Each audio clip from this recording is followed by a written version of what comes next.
O que será que está acontecendo com o fundo imobiliário HCTR11? Se você já investe ou está pretendendo começar a investir aqui no mercado de fundos imobiliários, provavelmente você já ouviu falar desse fundo. E o que está acontecendo com esse fundo? Ele tem tido uma desvalorização muito grande, muitas notícias ruins por aí, mas o que será que está acontecendo com ele? Será que ele é bom? Será que ele é ruim? O que tem por trás desse fundo aqui? Então nesse vídeo eu vou te contar tudo sobre isso. Bom pessoal, e antes da gente ir direto ao ponto aqui, só ajuda esse canal a crescer cada vez mais. Se inscreve aqui se não é inscrito ainda, deixe seu like e também ativa ali o sininho das notificações para você ser avisado sempre que tiver um vídeo novo por aqui. E se gostar também, não deixe de compartilhar aí com quem você gosta e com quem tem esse fundo. Já me fala aí também, manda aqui nos comentários, você tem o HCTR11? É só colocar aqui tenho e não tenho, que eu vou saber aí de quem está vendo esse vídeo se você tem o fundo ou não. Bom pessoal, o HCTR11 é um fundo imobiliário do tipo papel, né? O que é um fundo do tipo papel? A gente tem vários tipos de fundos imobiliários aqui, tijolo, né? Fundos de fundos, mas esse é um fundo de papel. Qual que é o objetivo dele aqui? Investir o dinheiro dos cotistas em investimentos do mercado imobiliário, né? Então podem ser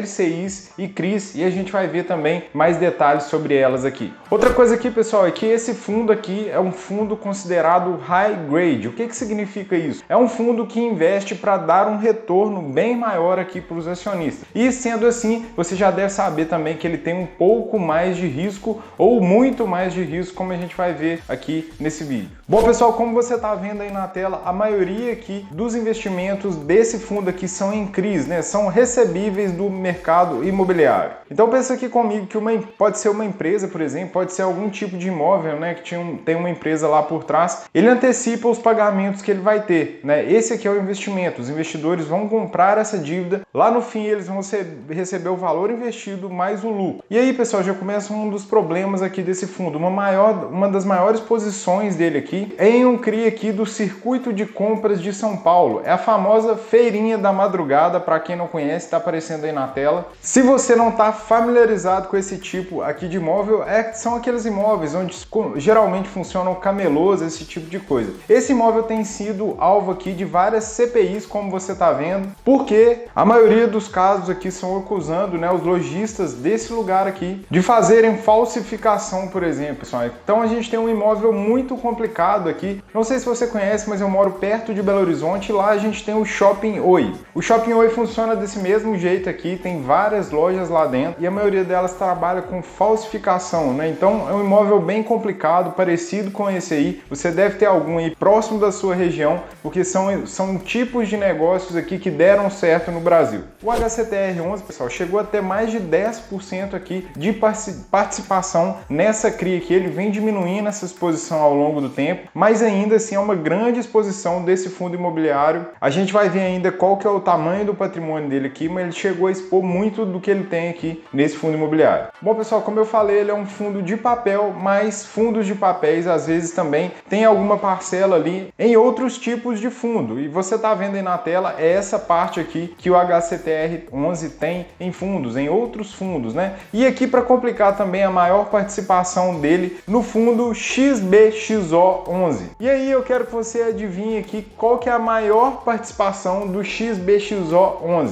Justamente nas CRIs da feirinha da madrugada. E aí nós temos, de novo, pessoal, uma grande exposição a um imóvel bem complicado, na verdade, as CRIs desse imóvel aqui, e isso acaba trazendo para o fundo muito risco. Imagina que você pôs dinheiro aqui nesse fundo e começa a acontecer uma CPI aqui com os imóveis que esse fundo tem, né? Ou com as CRIs, na verdade, com os imóveis em si aqui, o local físico, né? A maioria dos investidores de fundos imobiliários aqui no Brasil ainda são pessoas que estão começando, que começaram até pouco tempo. Como você está vendo aí no aumento do número aqui de cotistas de fundos imobiliários, né? A maioria das pessoas começou em 2019, 2020, então está muito recente e não estão preparados para lidar aqui com o mercado de renda variável. Bom, pessoal, e além disso tudo aqui que a gente já viu, ele é um fundo que está queimando caixa há muito tempo para manter um dividend yield muito alto aqui para os cotistas, né? Para trazer mais pessoas atraídas aqui por um dividend yield alto. Para você que não sabe, dividend yield é apenas a divisão de quanto ele paga ali mensalmente dividido pelo valor da cota, né? Então, se ele paga R$1 e a gente tem uma cota valendo 100, a gente tem 1% de dividend yield, né? Só para você entender aí. Então, Então ele vem queimando o caixa dele aqui para manter esse dividendo bem alto. E aí tá outro problema, pessoal, porque empresa boa, né, e o fundo imobiliário, na sua essência, ele é uma empresa, é a empresa que dá lucro, né? E se ele precisa aqui consumir caixa para pagar um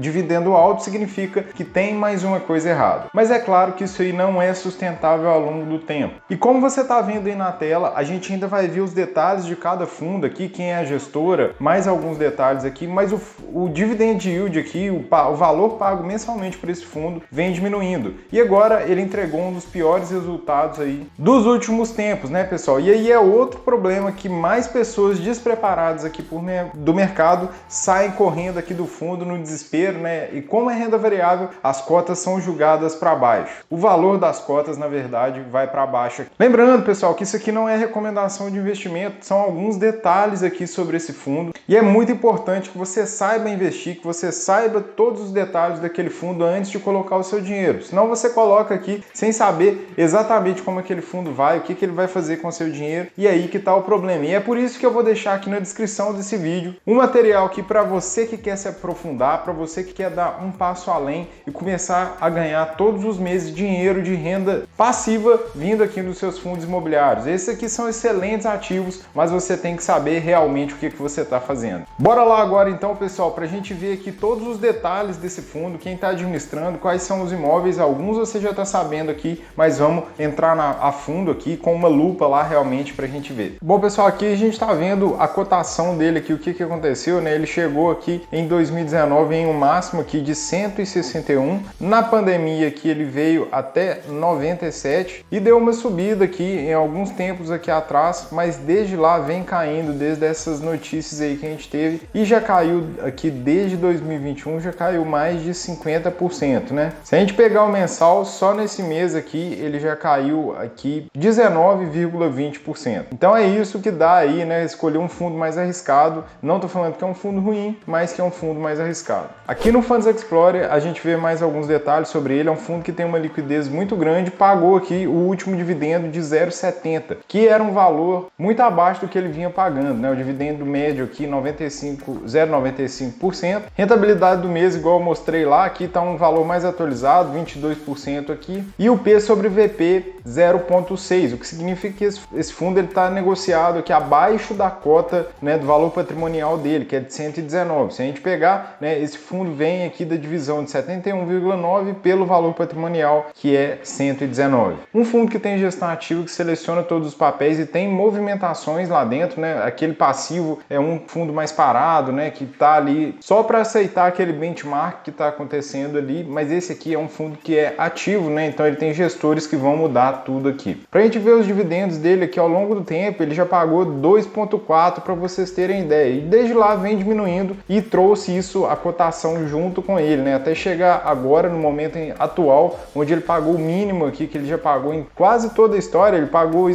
próximo disso aqui algum tempo atrás, mas isso aqui vem fazendo com que os investidores vendam suas cotas. E agora, para a gente ver aqui embaixo, vamos olhar o relatório dele aqui. Então esse fundo aqui é o fundo da Actare, e como eu já comentei, pessoal, na terceira página aqui da apresentação deles, eles já falam, né, são um ativo high yield aqui, significa que ele vai buscar retornos maiores com operações mais complexas, né? Então se você investiu, você já devia saber que era um fundo mais complicado e que poderia passar problemas aqui ao longo do tempo. Bom, nessa parte aqui ele já fala do circuito de compras aqui, que é justamente a feira da madrugada, né? Então, antes de você escolher qualquer fundo, você tem que ver se ele tem uma diversificação legal, quais são os imóveis que ele tem antes de tomar a decisão, né? Aqui ele está comentando alguns problemas que estão acontecendo lá no shopping, né? No ponto 2 aqui eles falam de uma campanha de desinformação aqui que está levando os inquilinos a não pagarem seus aluguéis, né? Então isso mostra aqui pra gente que eles não estão conseguindo receber aqui valores que deveriam ser do fundo e por isso conseguiram pagar menos esse mês. O primeiro ponto aqui já fala que o comércio lá em São Paulo, né,